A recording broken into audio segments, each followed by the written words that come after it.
Students, earth resistant building എന്ന പാഠഭാഗത്തെ മൂന്നാമത്തെ video ആണിത്. അപ്പോൾ നമ്മൾ ഈ ഒരു വീഡിയോയും കൂടെ കഴിഞ്ഞാൽ എർത്ത് ക്യുക്ക് എന്നുള്ള ഭാഗം കഴിയും. പിന്നെ എർത്ത് ക്യുക്ക് റെസിസ്റ്റൻറ്റ് ബിൽഡിംഗ് എന്ന രണ്ടാമത്തെ ഭാഗമാണ് നമ്മൾ പഠിക്കാനുള്ളത്. ഓക്കെ, അപ്പോൾ നമ്മൾ എന്തൊക്കെയായിരുന്നു കഴിഞ്ഞ രണ്ട് വീഡിയോകളിൽ പഠിച്ചത്? എന്താണ് എർത്ത് ക്യുക്ക് എന്ന് പഠിച്ചു അല്ലേ? എന്തായിരുന്നു എർത്ത് ക്യുക്ക്? ഈ എർത്ത് നിർമ്മിച്ചിട്ടുള്ളത് എന്താണ്? ടെക്ടോണിക് പ്ലേറ്റുകൾ കൂടിച്ചേർന്നിട്ടാണ്. ഈ ടെക്ടോണിക് പ്ലേറ്റുകൾക്ക് ഇടയിലുള്ള മൂവ്മെൻ്റാണ് എന്തിന് കാരണമാവുന്നത്? എർത്ത് ക്യുക്കിന് കാരണമാവുന്നത്. എർത്ത് ക്യുക്ക് മെഷർ ചെയ്യുന്നത് റിച്ചർ സ്കെയിലും ഉണ്ട്, പിന്നെ അതേപോലെ തന്നെ മെർക്കാലി സ്കെയിലും ഉണ്ട്. പിന്നെ അതേപോലെ നമ്മൾ പറഞ്ഞിട്ടുള്ളത് കുറച്ച് ടെക്നിക്കൽ ടേംസ്, അത് വളരെ ഇമ്പോർട്ടൻ്റ് ആണ് കേട്ടോ. ഈ സീസ്മിക് വേവുകൾ ഉണ്ടാവുന്ന പോയിൻ്റാണ് ഫോക്കസ് അല്ലെങ്കിൽ ഹൈപ്പോ സെൻറ്റർ എന്ന് പറയുന്നത്. അതിന് തൊട്ട് മുകളിലുള്ള ഭൂമിയിലുള്ള പോയിൻ്റാണ് എപ്പി സെൻറ്റർ എന്ന് പറയുന്നത്. എപ്പി സെൻറ്ററും ഫോക്കസും തമ്മിലുള്ള ഡിസ്റ്റൻസാണ് ഫോക്കൽ ഡെപ്ത് എന്ന് പറയുന്നത്. പിന്നെ എപ്പി സെൻറ്ററും പോയിൻ്റ് ഓഫ് ഇൻ്റർസെക്ഷൻസും അത് തമ്മിലുള്ള ഡിസ്റ്റൻസാണ് എപ്പി സെൻട്രൽ ഡിസ്റ്റൻസ് എന്ന് പറയുന്നത്. പിന്നെ നമ്മൾ കുറച്ച് ഡാമേജുകൾ പഠിച്ചു. എന്തൊക്കെയായിരുന്നു എർത്ത് ക്യുക്കിന് ഉണ്ടാകുന്ന ഡാമേജുകൾ? എർത്ത് ക്യുക്ക് കാരണം ഉണ്ടാകുന്ന ഡാമേജുകൾ, ലാൻഡ് സ്ലൈഡ് ഉണ്ട് അല്ലേ? ലാൻഡ് സ്ലൈഡ് ഉണ്ട്, ഡിഫറൻഷ്യൽ സെറ്റിൽമെൻറ്റ് ഓഫ് ബിൽഡിംഗ് ഉണ്ട്, പിന്നെ ലിക്വിഫാക്ഷൻ ഉണ്ട്, പൗണ്ടിങ് ആക്ഷൻ ഉണ്ട്. ഇതിന് പുറമെ സുനാമി അങ്ങനെയുള്ള കുറേ ഡാമേജുകൾ എർത്ത് ക്യുക്ക് കാരണമാവുന്നുണ്ട്. അപ്പോൾ ഈ ഒരു വീഡിയോയിൽ നമ്മൾ പറയാൻ പോകുന്നത് കുറച്ച് ജനറൽ ആയിട്ടുള്ള കാര്യങ്ങളാണ്. എർത്ത് ക്യുക്ക് ഒരു സ്ട്രക്ചറിൽ ഉണ്ടാക്കുന്ന എഫക്റ്റുകൾ എന്തൊക്കെയാണെന്നാണ് നമ്മൾ പറയാൻ പോകുന്നത്. നമുക്കറിയാം, ഞാൻ നേരത്തെ പറഞ്ഞതാണ്, സീസ്മിക് വേവുകൾ ജനറേറ്റ് ചെയ്യുന്നത് ഫോക്കസിൽ നിന്നാണ് അല്ലേ? ഫോക്കസ് എന്നൊരു ഭാഗത്താണ് നമ്മൾ സീസ്മിക് വേവുകൾ രൂപം കൊള്ളുന്നത്. ഈ സീസ്മിക് വേവുകൾ ഇങ്ങനെ സ്പ്രെഡ് ചെയ്യും. എങ്ങനെയാണ്? നമ്മളൊരു കുളത്തിലേക്ക് ഒരു കല്ലെടുത്തിട്ട് കഴിഞ്ഞാൽ കുറേ വേവ്സുകൾ ഉണ്ടാവില്ലേ, റൗണ്ടായിട്ട്. അതേപോലെയാണ് സീസ്മിക് വേവുകൾ എന്ത് ചെയ്യുക? ട്രാവൽ ചെയ്യുക. Okay, seismic waves travel for great distance before finally losing most of their energy. അപ്പോൾ ഈ സീസ്മിക് വേവിൻ്റെ എനർജി നഷ്ടപ്പെടുന്നതിന് മുന്നേ അത് കുറേ ദൂരത്തിലുണ്ട് സഞ്ചരിക്കും. ഓക്കെ, അപ്പോൾ അത്രയും ദൂരമാണോ അത് ട്രാവൽ ചെയ്ത് അത്രയും ദൂരം എന്തുണ്ടാവും? അതിൻ്റെ ഡാമേജുകൾ ഉണ്ടാവും.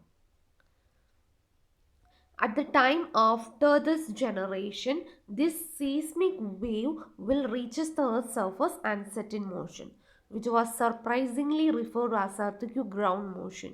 When this earthquake ground motion occurs beneath the building, and when it is strong enough, it sets the building in motion, starting with the building foundation and transfer this motion throughout the rest of building in very complex way.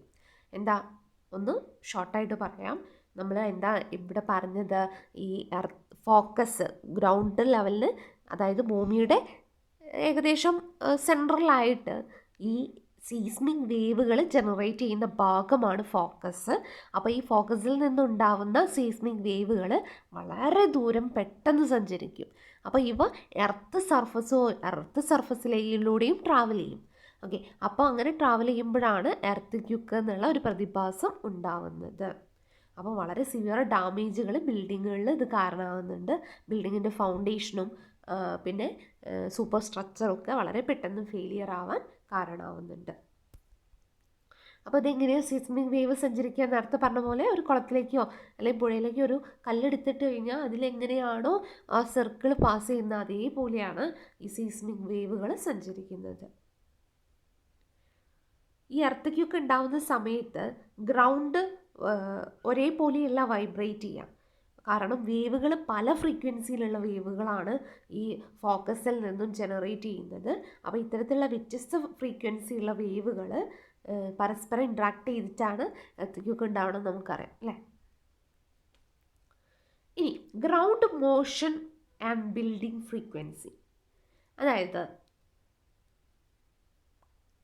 നമ്മൾ ഈ earth quick ഉണ്ടാകുമ്പം ഓരോ ബിൽഡിങ്ങിനും അതിനോടുള്ള response വളരെ വ്യത്യസ്തമായിരിക്കും. അപ്പോൾ നമുക്കറിയാം, നമ്മൾ vibrate ചെയ്യുന്ന എല്ലാത്തിനും ഒരു ഫ്രീക്വൻസി ഉണ്ടാവും അല്ലേ? ഇപ്പോൾ ബിൽഡിംഗ് ആണെങ്കിലും മറ്റ് എന്ത് സ്ട്രക്ചർ ആണെങ്കിലും വൈബ്രേറ്റ് ചെയ്യുന്നത് അതൊരു ഫ്രീക്വൻസിയിലായിരിക്കും. അപ്പോൾ ഈ ബിൽഡിങ്ങുകൾ വൈബ്രേറ്റ് ചെയ്യുന്ന ഫ്രീക്വൻസിയാണ് അതിൻ്റെ നാച്ചുറൽ ഫ്രീക്വൻസി അഥവാ ഫണ്ടമെൻ്റൽ ഫ്രീക്വൻസി. ഓരോ ബിൽഡിങ്ങിനും ഫ്രീക്വൻസി, വൈബ്രേറ്റ് ചെയ്യുന്ന ഫ്രീക്വൻസി വ്യത്യാസപ്പെട്ടിരിക്കും. ഇപ്പോൾ ചെറിയ ബിൽഡിങ്, ഷോർട്ടർ ബിൽഡിങ്ങുകളാണെങ്കിൽ അതിന് ഹൈ നാച്ചുറൽ ഫ്രീക്വൻസിയാണ് ഉണ്ടാവുക. ഇനിയിപ്പോൾ വലിയ ഉയരം കൂടിയ ബിൽഡിങ്ങൊക്കെ ആണെങ്കിൽ അതിൻ്റെ നാച്ചുറൽ ഫ്രീക്വൻസി എന്തായിരിക്കും? വളരെ കുറവായിരിക്കും.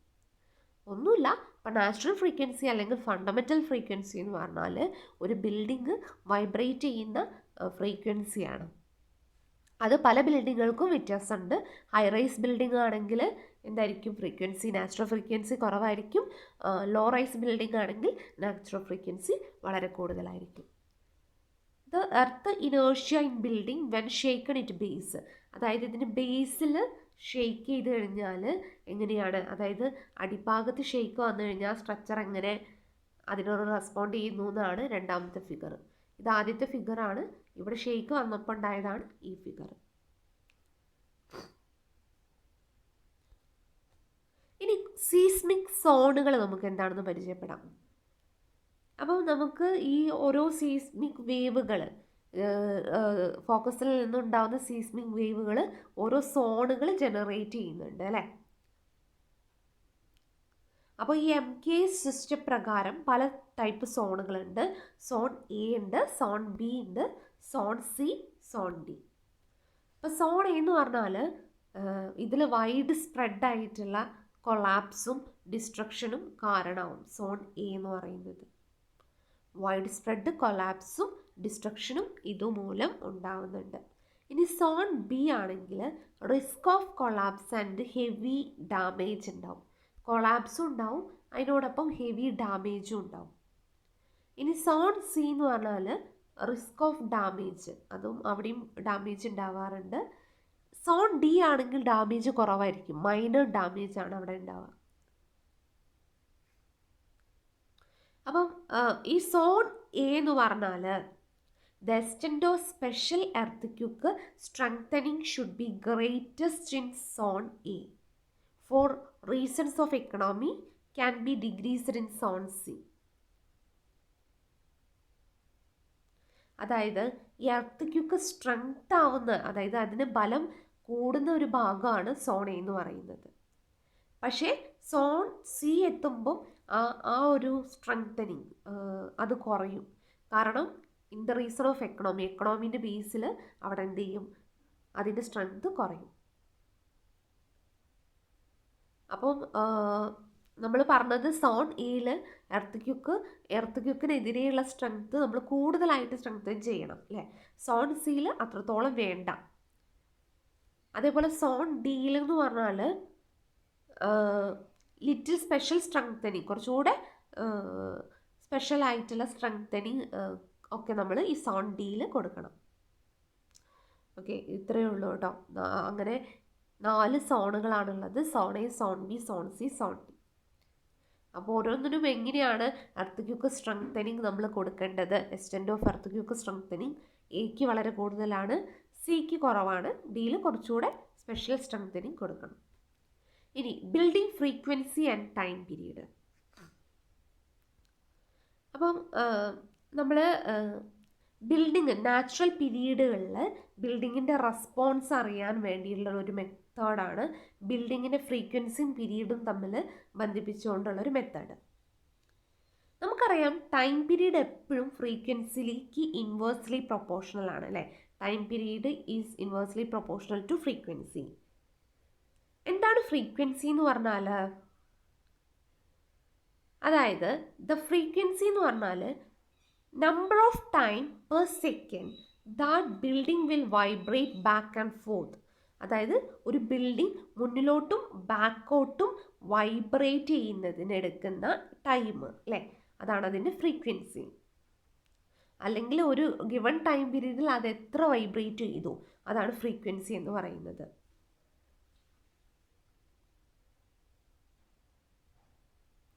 ഓക്കെ, അപ്പം നമ്മൾ ഈ ഷോർട്ടായിട്ടുള്ള ബിൽഡിങ്ങൊക്കെ ആണെങ്കിൽ അതിന് നമ്മൾ പഠിച്ചിട്ടുണ്ട് നാച്ചുറൽ ഫ്രീക്വൻസി കൂടുതലായിരിക്കും. അപ്പം നാച്ചുറൽ ഫ്രീക്വൻസി കൂടുതലാണെന്ന് പറഞ്ഞു. ഓക്കെ, അപ്പോൾ അതിൻ്റെ പീരീഡ് എന്തായിരിക്കും? പീരീഡ് നാച്ചുറൽ ഫ്രീക്വൻസി ഷോർട്ട് ബിൽഡിങ്ങുകൾക്ക് കൂടുതലാണ് നമ്മൾ പഠിച്ചു. അപ്പോൾ അതിൻ്റെ പീരീഡ് കുറവായിരിക്കും. ഇനിയിപ്പം വലിയ ടോൾ ബിൽഡിങ്ങുകളൊക്കെ ആണെങ്കിൽ അതിനെന്തായിരിക്കും, ടോൾ ബിൽഡിങ്ങിൻ്റെ നാച്ചുറൽ ഫ്രീക്വൻസി കുറവാണ്. അപ്പോൾ അതിന് ലോങ് പീരീഡ് ആയിരിക്കും. ലോങ് പീരീഡ് കാരണം കുറേ കാലം നിൽക്കും. ഓക്കെ, ഇത്രയേ ഉള്ളൂ ആ കാര്യങ്ങൾ. നമുക്കറിയാം time period inversely proportional to frequency ആണ്. എന്താണ് ഫ്രീക്വൻസി? ഒരു ടൈം പീരീഡിൽ എത്ര പ്രാവശ്യം building back to forth move ചെയ്തു എന്നുള്ളതാണ്. നമുക്കറിയാം ചെറിയ ഷോർട്ടായിട്ടുള്ള ബിൽഡിംഗ് ഒക്കെ ആണെങ്കിൽ നാച്ചുറൽ ഫ്രീക്വൻസി കൂടുതലായിരിക്കും. ഫ്രീക്വൻസി കൂടുതലായതുകൊണ്ട് അതിൻ്റെ ടൈം പീരീഡ്, അതിൻ്റെ ഡ്യൂറേഷൻ അത് കുറവായിരിക്കും. അതേപോലെ തന്നെ ഹൈ റൈസ് ബിൽഡിംഗ് ആണെങ്കിൽ ടൈം പീരീഡ് കുറവായിരിക്കും, നാച്ചുറൽ ഫ്രീക്വൻസി കുറവായിരിക്കും. അപ്പോൾ ഡ്യൂറേഷൻ, ടൈം പീരീഡ് കൂടും. ഇതൊക്കെ ജസ്റ്റ് ഒന്ന് മനസ്സിലാക്കിയാൽ മതി കേട്ടോ. അവിടെ നിന്നും അധികം ക്വസ്റ്റ്യൻ ചോദിക്കില്ല. അടുത്തത് ഡാമ്പിംഗ് ആണ്. അപ്പോൾ നമ്മൾ ഓരോ ബിൽഡിങ്ങിൻ്റെയും വൈബ്രേഷൻ, എർത്ത് കാരണമാകുമ്പോൾ വൈബ്രേഷൻ ഉണ്ടാവും. അപ്പോൾ ഈ വൈബ്രേഷനൊക്കെ ടൈം കൂടുന്നതിനനുസരിച്ച് ഈ വൈബ്രേഷൻ്റെ ആംപ്ലിറ്റ്യൂഡ് കുറയും. ഓക്കെ, അപ്പം അതായത് ഈ ഒരു ഫിഗർ നോക്കൂ. ഇതാ, ടൈം കൂടുന്നതിനനുസരിച്ച് ഈ ഓരോ വേവുകളുടെയും എന്ത് ചെയ്യുന്നു, ആംപ്ലിറ്റ്യൂഡ് കുറയുന്നുണ്ടോ? ഓക്കെ, അപ്പം ഈ ഡാമ്പിങ് കൊടുത്തിട്ടില്ലെങ്കിൽ നമ്മൾ ആ വൈബ്രേഷൻ എന്ത് കൊടുക്കും? വൈബ്രേഷൻ എന്ത് ചെയ്തുകൊണ്ടിരിക്കും? Without damping a vibrating object would never stop vibrating. അതിൻ്റെ വൈബ്രേഷൻ നിൽക്കില്ല ഡാമ്പിങ് ചെയ്തിട്ടില്ലെങ്കിൽ.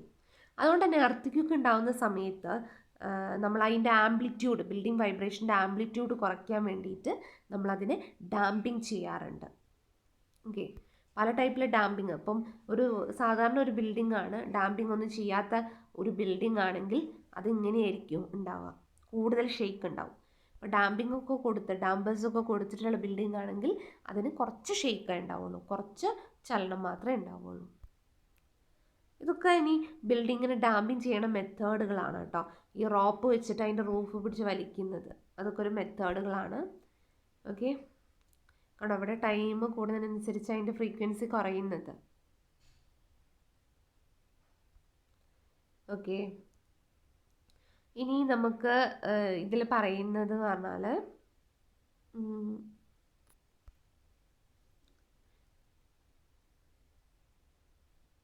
ഓക്കെ, അപ്പം ഈ ഫിഗർ 8ഉം 9ഉം കാണിക്കുന്നത് എന്ന് പറഞ്ഞാൽ